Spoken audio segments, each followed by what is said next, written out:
it does decrease their insurance costs. But it's interesting how we have to sort of negotiate or manage the different types of personalities that are really at our location, from the top dogs all the way down to the people at the bottom of the pages that are there trying. Basically, they're temps. They're working an hourly wage just out of college, trying to break into the industry. Perfect. That answered that question? Yeah, that was perfect. Okay. Thank you. Sure. Based off your expertise, question 3, based off your expertise, what are some of the best ways to enhance employees' health? So my background being specifically really in strength and conditioning,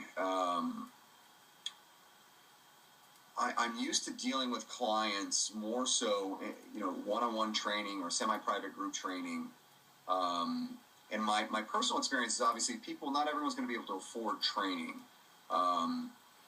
And even the folks that do afford training, they don't always want to follow suit or want to follow the program that you designed for them. Because the reality is I'm with someone, they're there for, let's say they come during lunch, and I'm training them, 3 times a week. That's 3 hours out of the course of a week. 24 times 7 is a heck of a lot more hours that I'm not with them. Mm-hmm. Really, I find it's repetitive in nature, constantly reminding folks over and over about some of the pros and cons with modifying lifestyle activities, modifying, food choices and things of that nature. And for me, the biggest experience, the easiest way to do that, at least, is really to develop and cultivate personal relationships. I mean, that goes along any field, whether you're doing sales, whether you're doing,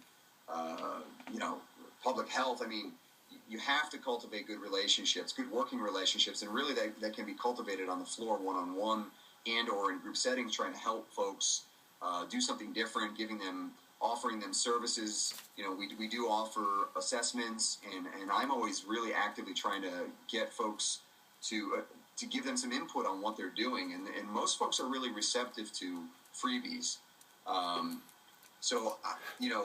I think it's the cumulative effect of the freebies that starts to make a difference, I would hope. But again, we can't hold people's hands, and that's always, for every few people that you can help, there's a whole group of people that maybe you can't, that need your help, that maybe aren't able to access it or can't get to it, or just don't make the time for it, because frankly, they have to come to the gym in order to get help from me. Awesome. All right. Question 4, can you describe the benefits for employers who incorporate work site wellness within their company?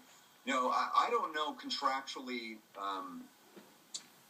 not contractually, but from an insurance standpoint, we know that they get deductions, and we know if they offer a certain amount of activities, they're running a fitness facility, there's certain financial incentives from insurance companies. I don't know what any of those are, to be perfectly honest, because that's beyond my pay grade, I guess. But the things that I hear, it's funny, we have a site in Amgen, which is up in Thousand Oaks, and that site in particular is a very, very, from what I hear, is a very high demanding site. They have 2 nutritionists on staff. They have physical therapists on staff. The gym is open 7 days a week.